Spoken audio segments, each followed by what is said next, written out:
Hi guys, James at RampantLionReviews again for you today with another beer review. For this one we are going to head over to Colorado in America, very well known for being a very picturesque state and also very environmentally conscious, and that's why many other craft breweries do their beers in cans. So for this one we're going to go to Boulder in Colorado and do my first review from Avery Brewing Company, and this one is their Raja Double IPA. It comes in at 8% and it's rated 98 overall on Rate Beer and 94 within the style, so it should be a bit of a beast. We do get a couple of these beers over here in Sweden, but this is the very first time I'm trying one of them, so I hope you guys enjoy the review and hopefully we can return to them again in the very near future, because I'm sure this one will be good. 98 overall on Rate Beer and 94 within the style, so I hope you guys enjoy this review. But anyway, as is usual with my beer reviews then, I'll tell you a little bit about the brewery. If you do want to get straight to the tasting, just fast forward. All the usual links are in the description below. That's the brewery website, the link to my future reviews that hopefully I can do from Avery Brewing Company. There's all the usual social media. If you want to see more beer reviews, do subscribe to the channel. The whole channel has a geography based tagging system, so you can go into the homepage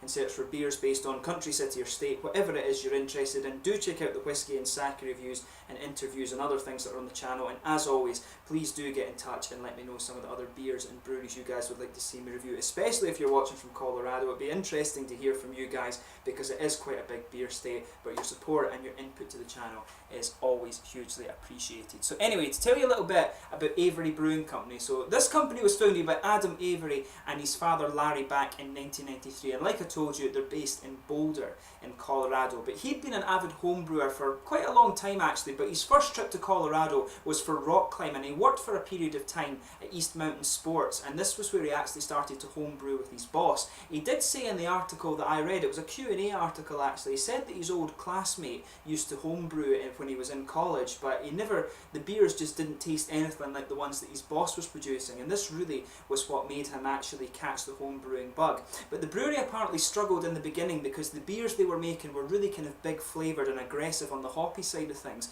and apparently the consumer at that time, the consumer base, just wasn't quite there. He was having pubs phone him up and say, you've got to take this beer back, it's far too bitter and people won't drink it, but they really stuck with it, and he was saying that they were living off credit cards and things like that for the first 9-10 years before the brewery made money. But thankfully they did stick with it, and now they're producing some really quite good beers. They're actually now the biggest brewery in the city of Boulder, but their barrel aged beers have won many accolades, and Adam says that over the next few years he wants them to try and develop beers with really big flavour but lower alcohol content. So the first brewery that they had was actually in an old warehouse in East Boulder, but they've now moved to a new purpose-built facility in February 2015, which is in the north part of the city. It's in the Nautilus part of the city, and this facility apparently has 67,000 square feet. It actually uses a German-built system, which is highly automated actually. It costs $30 million for them to build, and it will give them an output of 100,000 barrels of beer per year. So they doubled their input as soon as they started producing there.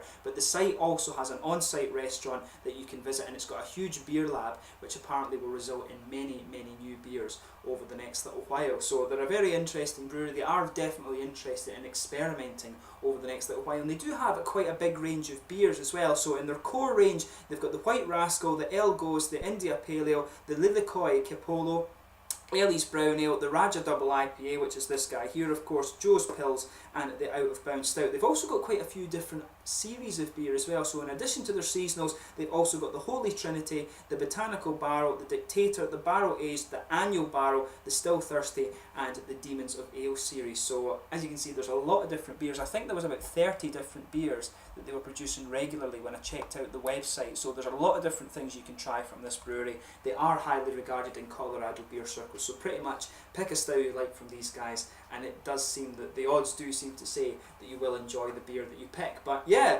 that's enough about the brewery just now. As I said, the brewery website's in the description below if you want to learn more for yourself, and we'll get on to the tasting of this beer itself. So like I mentioned to the start of the video, this one is an 8% double IPA. It's hopped with Galaxy and Victoria's Secret, both of which are from Australia. Of course, some really nice fruity hops actually, and has a malt base of simply 2-row pale malt, and this one uses a London Ale yeast strain, so it should be quite an interesting one. This, it's obviously named Raja after the kind of original IPAs actually, but this one will be a really kind of fruity thing. It probably will be like some of the Australian IPAs that I tried when I was down there actually, so really quite an interesting one. It's interesting as well that they have used these Australian hops, so it should be a really nice big kind of fruity bomb. But let me just bring up the camera and let you have a little quick look at the artwork on the can before we open it up. So there you can see, there's Raja there, just sitting in the back. I know the light's kind of coming onto that one, I'll just let you see it there, but it looks very, very nice.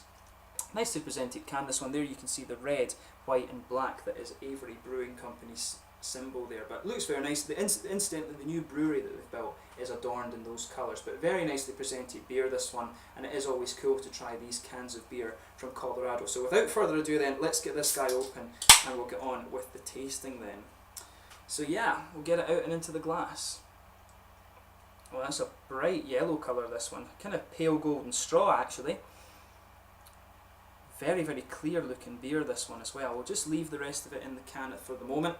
But yeah, look at that. Very, very clear golden coloured beer one. If I put my fingers behind this one, you can see there's a lot of transparency. There's a few little particles kind of floating around, and there's some big bubbles sticking towards the side of the glass and quite a few little ones just going up towards the bottom of that head there. You can see the head on this one is maybe about 2/3 of a finger, but it looks very, very nice. Crystal clear beer, but really a lot brighter than I was expecting actually. I thought it was going to be quite a bit darker than that.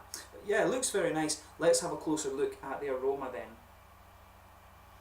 Oh yeah, you can smell the Australian hop in this. So yeah, the Victoria's Secret and the Galaxy are really interesting hops. So you're getting some pineapple out of this one, and that's the kind of these hops, the Victoria's Secret and the Galaxy, they give you these really nice, quite sweet, juicy tropical hops. You're getting passion fruit out of this one. There's some citrusy character as well, which if I remember rightly comes from the Galaxy. But there's a nice bit of sort of pineapple. There's a good bit of passion fruit in there. It really leans more towards the tropical side of the things, but there is a good bit of lighter citrusy character as well. But really, it does lean more towards the kind of tropical fruits actually. There's a lot of research going into Australian hops recently, so there's a lot of different varieties coming out. Galaxy and Victoria's Secret, of course, are probably two of the more prominent ones at the moment. They're quite a favourite of brewers in America and places like that, and quite rightly so. They've got some lovely fruity aromas, but there's a bit of grassy character to this one. You can get some of the bready malt in it as well, a little bit of biscuit, and you can smell a little bit of that almost boozy caramel character in there. But like I say, it's pineapple, it's passion fruit, there's a little bit of citrus in there. Maybe there's almost a little bit of a kind of gooseberry note to this one as well. But yeah, the typical Galaxy and Victoria's Secret notes coming off this one. The pineapple, the passion fruit, of course, is something that you're going to get from both hops. Pineapple, I think, tends to come from the Victoria's Secret, and the citrus is more from the Galaxy, of course. But yeah, just take a little bit of time and enjoy the aroma from this beer, because it's not often that you'll get an all-Australian hopped IPA like this one, or a double IPA, I guess I should say. But let's get stuck into this beer then. So this is the Raja, a double IPA from Avery Brewing Company in Boulder, Colorado. Slàinte.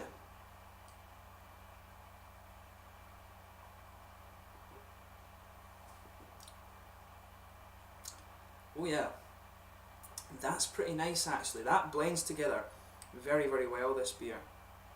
If you get the chance to try this, really have a go at it. For a double IPA as well, the other thing I'm noticing about this one is that it is actually very, very light in the mouthfeel. It really is quite a drinkable beer, this one.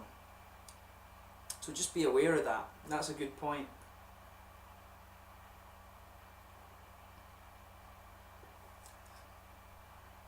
But yeah, those nice tropical fruits on this one. As you start to move more into the aftertaste, there's a bit of a stronger, more oily character coming out of this one. You do start to get some of a kind of grapefruity character. There's a big oily tropical fruit to this one, and as the flavour progresses as well, you can pick up some of these pine resins. But overall, it really is quite a nice beer, this one. If you get the chance, have a go at this one. At 98, it's, you know, it doesn't get that rating on Rate Beer for nothing.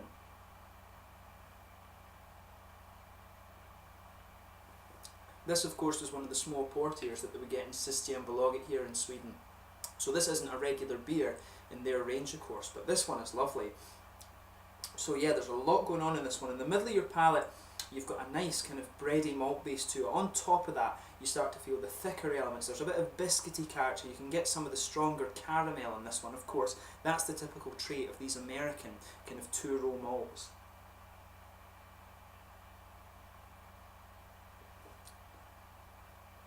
But yeah, this is really nice. Definitely have a go at this one. The Australian hops are really quite different from the American ones and from the New Zealand ones. It's always interesting that when you try hops from different countries, you really can pick up the differences in the flavour of the beer. So yeah, on the hoppy side of things, at the sides of your palate, you can feel just the kind of underpinning of this beer. There's a good bit of floral character, and it's actually a little bit spicy as you move into the aftertaste, but then it starts to progress to a more kind of pine resiny flavour, that sort of resinous character. But around the front curve of the palate, it is lighter and more grassy. But of course, the interesting part of this beer that is kind of unusual is the kind of fruit combination that you have. So just pay attention to that little oily bubble behind the front curve of the tongue that I always talk about. So in there's a good bit of kind of oily passion fruit. You can feel some of the citrusy character underpinning this one. It's almost got a little bit of that darker grapefruity character, but I want to say there maybe is a kind of blood orange. There's a really strong citrusy character as well as the tropical fruit that's kind of underpinning this one. But in the juicier side of the beer, it's a passion fruity character. It's got a little bit of pineapple coming out as well. It doesn't have the gooseberry elements that I was picking up in the aroma actually.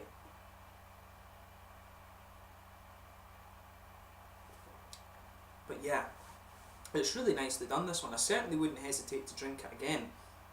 You know, the Australian hops in this one, maybe you're not going to come across them so often. You're not going to come across a double IPA in America so often that uses all Australian hops. And it's quite interesting. As I say, the name Raja for this, obviously it's a kind of ode to the original IPA style, you know, the stronger beers brewed so that they would make it across the ocean from England to India.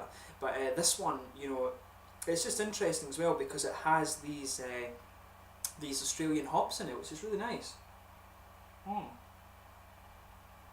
So it definitely does make the beer just that little bit quirky, but it's a really, really good beer. So in terms of the mouthfeel of this one, I'd actually say this is light body. This is one of the lightest double IPAs that I've reviewed on the channel for you actually, although you do get a little bit of warmth out of it, but the mouthfeel itself is very, very light.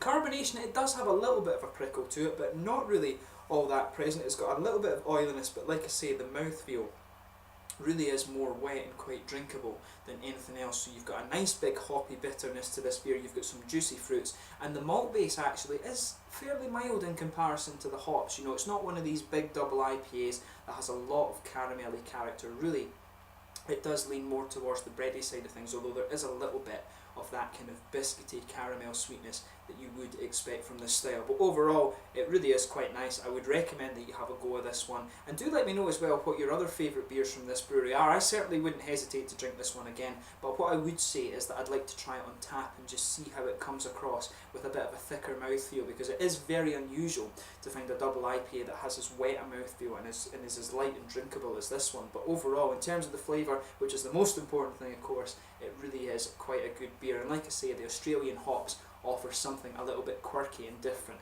compared to what you might find in other places of course. So yeah, the Raja double IPA from Avery Brewing Company, really quite a nice double IPA this one. So yeah, thank you for watching my beer review. I hope you've enjoyed it. Until the next time, please like, subscribe, share, all the usual YouTube stuff. Do check out my social media. Let me know your own thoughts on this beer and the brewery in the comment section below. Let me know your favourite beers from this brewery as well. I definitely want to go back and review some of their other beers at some point in the future, which I'm sure I will, because they are regulars in the Sysgen Belogat range, and we do get some of the more special ones through the small porters, so I'm sure you'll see those in the future. But thank you once again for watching, and I will catch you very soon. The Raja double IPA from Avery Brewing Company over in Boulder, Colorado. A very, very good beer state, and I'm sure I'll review more beers from there soon. Until the next time, Slange just now, make sure you support your local craft breweries. Cheers.